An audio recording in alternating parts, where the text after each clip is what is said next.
Okay, so we're going to set the stage here for this story with the tale of the 921 earthquake. So it was 1:47 a.m. on the 21st of September, 1999. Taiwan was hit by a massive earthquake. It measured 7.3 on the Richter scale. So in Taiwan, most people call this the 921 earthquake or the 921 earthquake. It became known that way. It was the strongest of the century for Taiwan. And by the time the last bodies were dragged from the rubble, the death toll would reach more than 2,400. And it would also leave more than 100,000 people homeless. Yes. The Taiwan History Podcast, Formosa Files, is made possible through the generous sponsorship of the Frank C. Chen Foundation.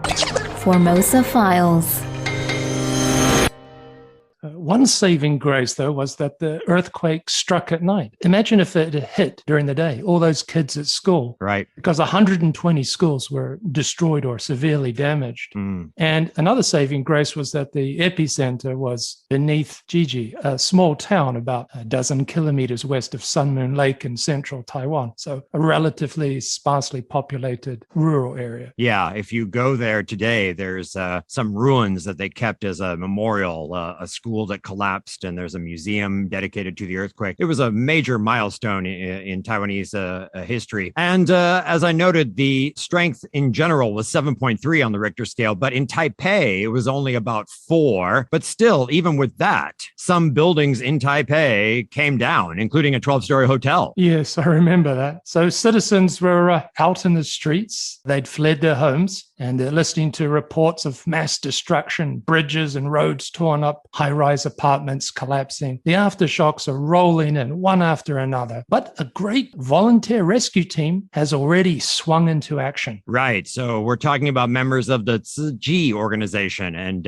you'll have to forgive me if I don't pronounce that exactly correctly. But right at that time, across the nation, members of the Tzu Chi organization sprang to work, setting up relief centers, distributing emergency supplies, handing out money, food, medical supplies. And Tzu Chi sent a lot of personnel to go help with both rescue and relief efforts. It's interesting to note that the Taiwanese authorities themselves would get sort of a mixed assessment on their reaction to the earthquake and their relief efforts. But Taiwan's non-governmental organizations would shine for the most part. And the most impressive of these NGOs was Tzu Chi. Their response was superb, not just after the quake struck, but in rebuilding the devastated region. They mobilized nearly 200,000 volunteers and enormous amounts of money, and they built temporary housing for the homeless, good quality housing too. And they also built schools. So this remarkable relief effort was the work of the Tzu Chi Foundation. So Tzu Chi, or its full name in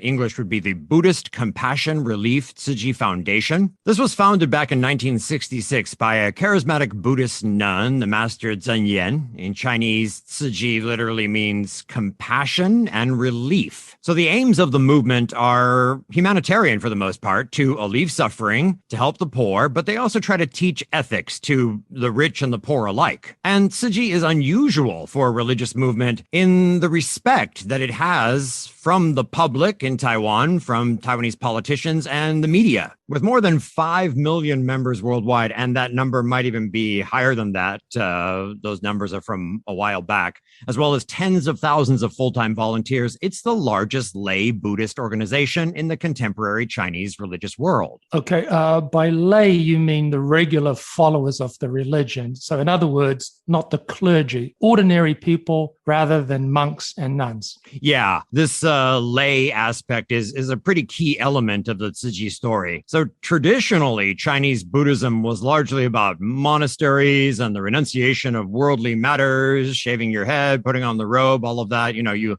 left home and you became a nun or a monk, chanting in mountain monasteries, right? You're away from everyday life. But Master Cheng Yen has transformed traditional Chinese Buddhism. She's made it more human, more rooted in the here and now, you know, focused on the living and not just dead saints or what have you. And also, its lay members are the foundation of the organization rather than clergy. Yes. And her personal story, the master's story, is fascinating. Yes, absolutely. Master Cheng Yen was born on the 14th of May, 1937, in the small coastal town of Qingshui in central Taiwan. So she's born into a poor family in a poor neighborhood, a house with an earthen floor, no running water. And her name was Jun Yun. When she was 11 months old, she was offered for adoption to a paternal uncle. And people may not know this, but the practice of giving one of your kids to one of your siblings was really not that unusual at that time. That's right, quite common. She was the fifth child, the third girl, and since her uncle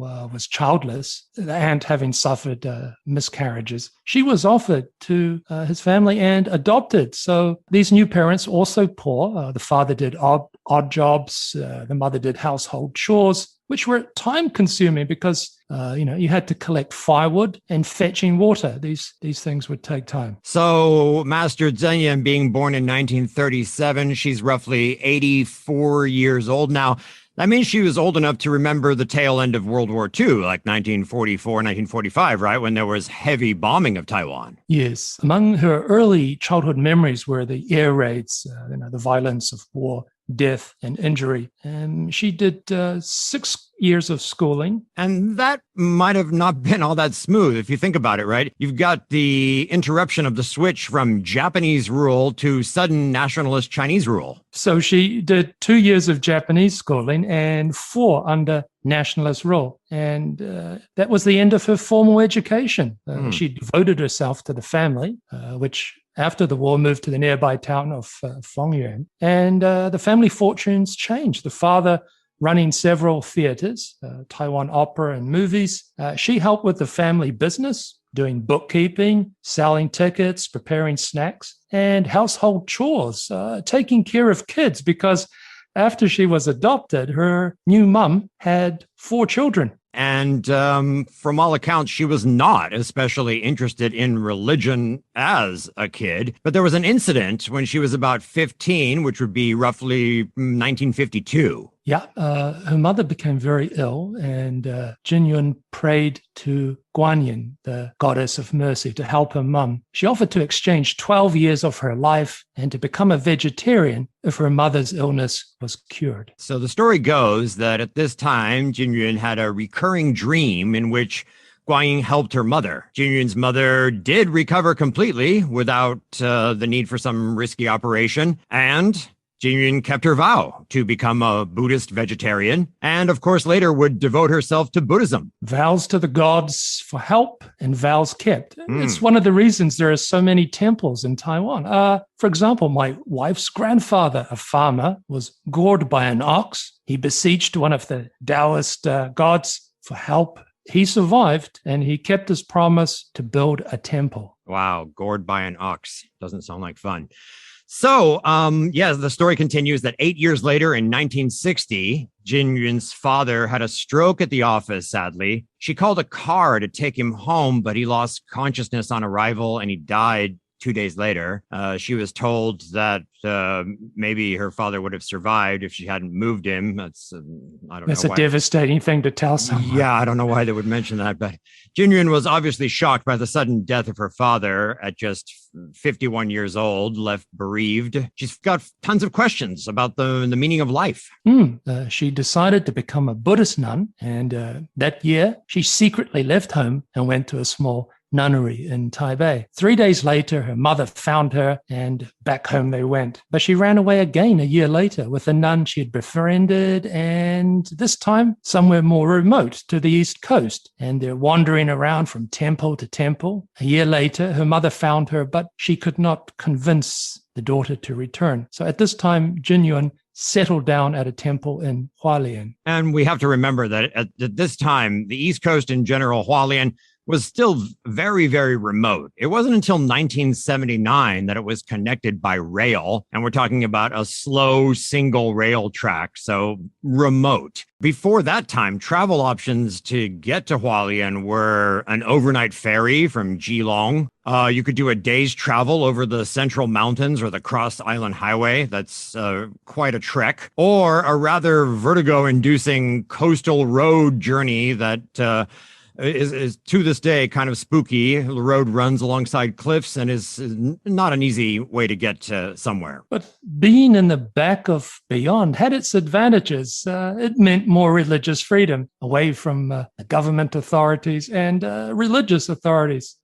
For example, Jun Yun shaved her own head to formally renounce lay life to become a nun. But the proper way to do that was to study, right, for a year or two under the tutelage of a senior qualified monk. Exactly. To obtain formal clerical status, you needed to get formal recognition from a Buddhist authority.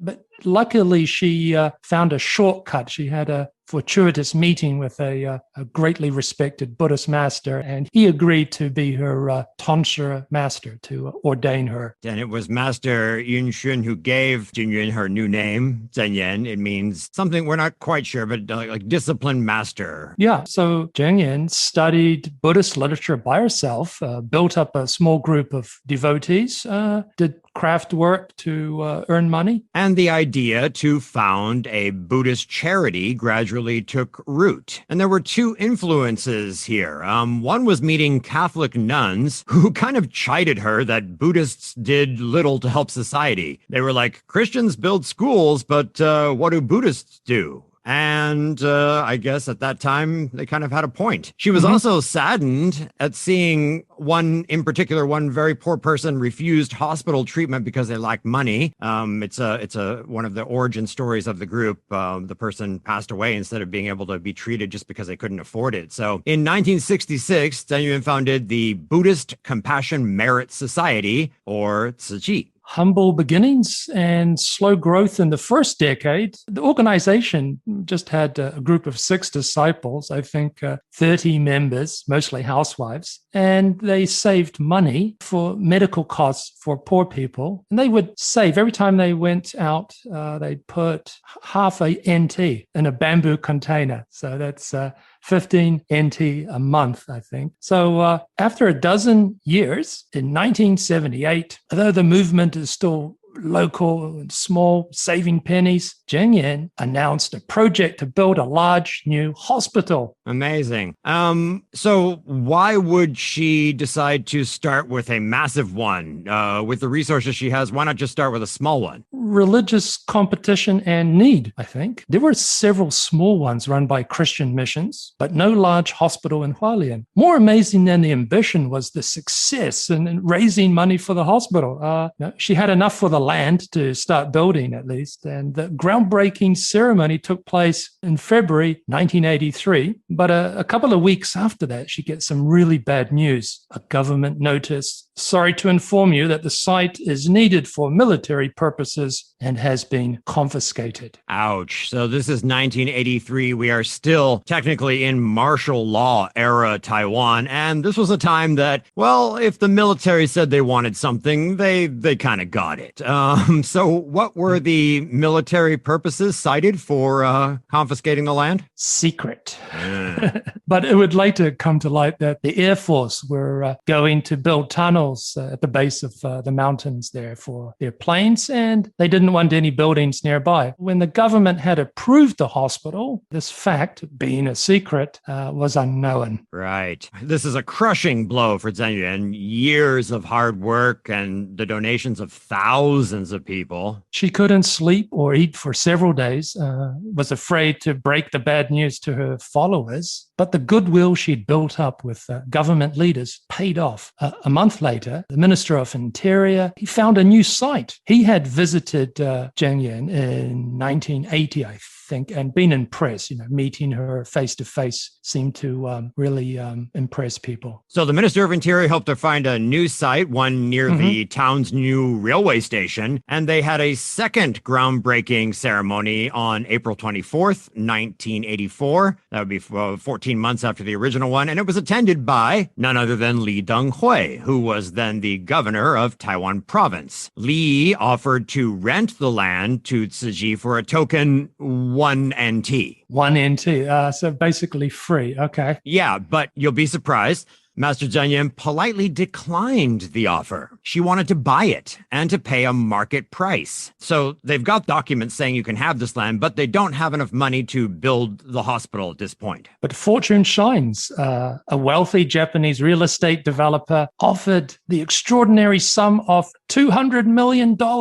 And that's not NT dollars. No, American, 200 million US dollars. He was a devout Buddhist who'd grown up in Hualien and had a great fondness for the town and Taiwan. So the Tzu Chi members were overjoyed. The problem of fundraising had been solved in a single stroke. Okay, but you're going to be surprised to hear that Cheng Yen again turned down the donation, saying that the hospital should be built with the gifts of thousands of individual Taiwanese because this would create a broad and strong foundation with the donors feeling a sense of identity with the hospital. And in a later interview, she said, "The goodness of one person is different to that of 10 million people. I hoped to build a hospital that people in Taiwan would care about." I would have taken the money.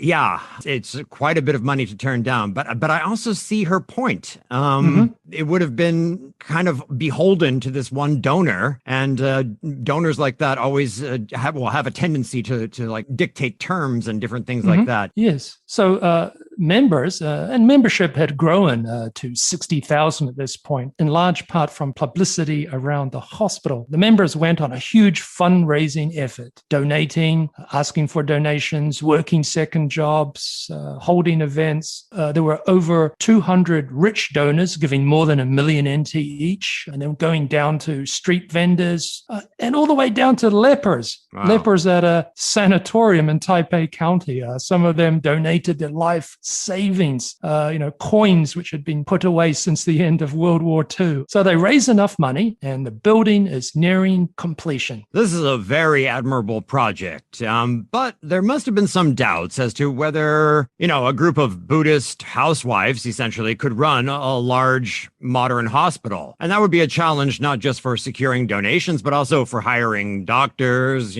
specialist surgeons, all of that. And as we said earlier, Hualien was not only poor, but also kind of in the middle of nowhere at this point. Yes, it was connected to Taipei by a railway, but it's a slow one. It's far away from research centers. There are no really good schools for the kids of doctors and stuff. And of course, being where it was located, the salaries there are lower. The year before the opening, they advertised for doctors and there were no takers.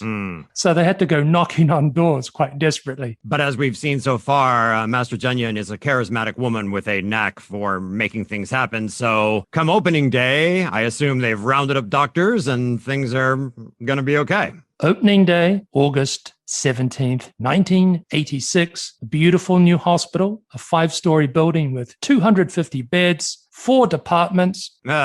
Any doctors? 2 dentists, somewhat reluctant dentists, encouraged by their department at NTU, Taiwan University. Yeah. But no doctors. No doctors. Wow. No doctors. Eventually, NTU, Taiwan's most prestigious university, they would come to the rescue. They rather bizarrely gave the Hualien posting for their doctors overseas status, the same as Saudi Arabia, to which it sent doctors on 2-year assignments. Okay, so overseas posting status would have meant a higher salary. And that's interesting. Saudi Arabia and Taiwan or the Republic of China had close ties at that time. Saudi Arabia was a diplomatic ally, and both countries were staunchly anti-communist. Taiwan got its oil from Saudi Arabia, and Taiwan was helping Saudi Arabia with various developmental assistance. Yeah, so this anti-hardship posting to Hualien came with a promotion afterwards. Nice. So they were able to get some doctors, though temporary ones. So they're getting doctors from NTU, which, as you noted, is Taiwan's most prestigious university and university hospital, right? And these people that graduate from there, they've got the degree that is, going to open any door for a brilliant career. So these are very intelligent doctors, but they're kind of often lacking that human touch that a country doctor would have with, more rural people. Yeah, and it was a problem in those early days. But the breakthrough came 2 years after the opening when a group of 5 young doctors from NTU suddenly chose to go to the hospital to work. They were looking for something less commercial and a more compassionate style of medicine, and others would follow. Very kind, but staffing problems did remain for quite a while, both with doctors and nurses. So the decision was made by Master Cheng Yen to set up her own nursing school. And this would be the first private nursing school in Taiwan. It opened in 1989 with 107 students. Tuition was free for those who agreed to later work at the hospital, which is a pretty good deal. And despite various obstacles, Cheng Yen also managed to set up a medical research center in 1992 and then a medical school in 1994. A stunning achievement. Well, achievements. Right. And just the start. Larger hospitals were opened elsewhere. And Tzu Chi expanded overseas. The first international aid was in 1991 to Bangladesh and also China, which was, quite controversial. Indonesia, also a bit of an issue because there had been some history of anti-Chinese violence in the past. And then you have South Africa as well that they were helping out in. When the 2008 Sichuan earthquake hit, Tzu Chi was the first foreign group to provide assistance. Yeah, in Taiwan and overseas, Tzu Chi doesn't just do attention-grabbing disaster aid relief, but also long-term development, schools and hospitals. So most of these are handed over to local governments. It rebuilt 52 schools in the area affected by the 1999 earthquake in Taiwan within 3 years and gave them at no charge to local authorities. And they don't do any missionary work. In fact, some cases they've helped rebuild mosques and churches. That is correct. So I actually had 2 encounters with Tzu Chi back in 1995 when the Kobe earthquake happened. They were there handing out tents and blankets and stuff. I was a volunteer helping with something at the time, and it was amazing. They were there very early on in the disaster. And then when Typhoon Morakot hit Taiwan, there was a very, very horrific incident where a mudslide completely covered a village and pretty much everyone in the village was killed and a nearby village was completely destroyed. Tzu Chi helped to rebuild entire new villages in a different location for these survivors. The houses are like the 2-story houses with a small yard in front of it. And because they recognized that these people were either Catholic or Protestant originally, they built a Catholic church and a Protestant church for the native people that they had rehoused. They brought in a priest and they brought in a pastor and figured out how to build churches. I mean, can you imagine an American church building a Hindu temple or yeah, it's quite impressive. So let's take a quick look at the philosophy of Tzu Chi, and probably that would help us understand, the reasons for its incredible success. Okay. Tzu Chi has benefited by its focus on practical human matters, improving the here and now. And by being focused on lay members rather than the clergy, it's social rather than religious motivations that drive it. And great leadership, trustworthy, and she strikes a balance between authority and humanity, practicality and idealism. Yeah, the members that I've met as well, they tell me they feel they're doing something worthwhile, so they have a sense of achievement and pride, and there's a relative degree of equality. The organization has different levels, but there is, basic egalitarianism. They wear a uniform. That is, if you've actually committed to the group, it's not that easy to get the uniform. You have to commit for a while, and, they want to be sure that you're really in for the long haul. And I visited the Kaohsiung Center, and it's a gorgeous wooden building that, looks rather expensive. And I was taken back and met this man in his 70s, I believe, and he was sorting plastic bottles. And they told me, oh, by the way, this is the person who donated many millions of US dollars to buy this land. And there he was, just picking through recycling with everybody else. Wow, fantastic. And Tzu Chi's success comes partly from it being the only Buddhist movement to use Taiwanese rather than Mandarin Chinese. During the period of martial law, there was an official Buddhist organization that controlled pretty much everything, registration of temples and clergy. Most of the leaders were mainlanders, and Chinese was the language used, unintelligible to the majority of Taiwanese. It was a monopoly and unresponsive to the Taiwanese majority, and also unconcerned with contemporary human affairs. Tzu Chi has a nice balance of this localization, but also a universalist ideology, helping the world. Right. And they've also told me on several occasions that they have no problem working with people of any religion or creed, or atheists for that matter. It doesn't matter to them. But they do have, I guess you could call it the 10 Commandments for Tzu Chi people, which they recommend people should follow. And they do have a bit of a local flavor. So we've got a prohibition against killing. That's pretty universal. No stealing. Sexual misconduct is wrong. False speech or lying is not good. Drinking alcohol is to be avoided. Sorry, John.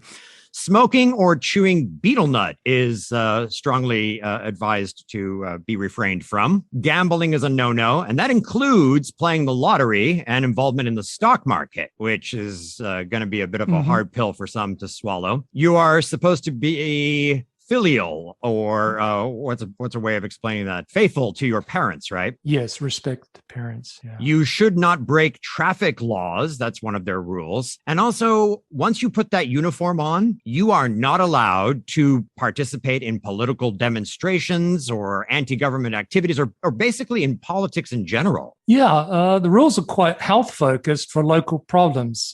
Smoking and betel nut. That's very Taiwanese. Right. I mean, chewing betel nut, thankfully, it's on the decline, but enormous numbers of people die from mouth and throat cancer because of that habit. And the other one that struck me as interesting is following traffic rules. They tell people that to be moral, you need to follow the traffic rules. That 10th rule, staying out of politics, seems a bit limiting, but on reflection, I think it makes good sense. There is a problem with temples and local politicians in Taiwan, often a corrupt connection between them. So all in all, I'm comfortable with saying I'm not a fan personally of organized religion, but Tzu Chi does a pretty good job. And the philosophy of sort of humanistic Buddhism and the way they implement it is kind of hard to find fault with. My thoughts too. I always ask the question, compared to what? There might be aspects that don't appeal, but if we look around at the comparisons, then Tzu Chi stands out. It's clean, a well-run charity with donations getting to the needy. Right. And you said compared to what? So I've got an example of compared to what. So the years before the 9/21 earthquake, religious freedom had blossomed. Taiwan had come out of martial law, right? But there was a plague of religious scandals. Do you remember the Song Chi Li case? Yeah, cult leader claimed to have divine powers. He could magically travel through time and space, heal people. Yep. Yeah, he snared some pretty high-level politicians in Taiwan that I won't mention names, but the proof that Song Chi Li offered of his, I guess, divinity were photographs showing himself flying over the Great Wall of China, sitting Buddha-like with a starburst halo of light emanating from his head. And he sold these holy pictures to his followers and gave his followers, his divine blessings for a price. And by the time the cops moved in, he'd fleeced people of about $7 million US. Wow. Interestingly, later, like in 2003 or so, the High Court overturned the judgment against him, citing freedom of religion. But I mean, these are photographs that are, if you look at them now, they're obviously crudely photoshopped, put it that way. And still available for sale?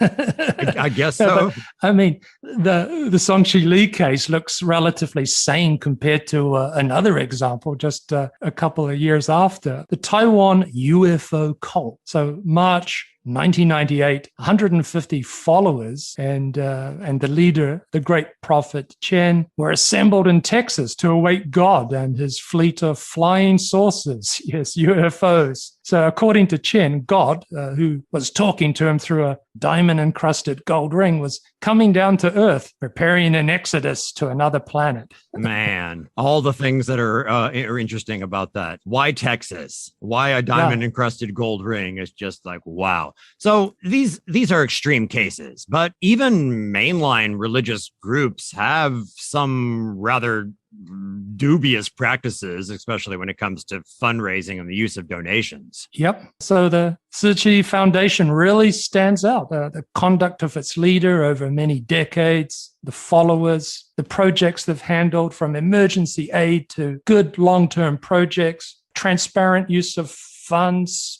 and little spent on bureaucracy. They also have a science and tech division that I was introduced to.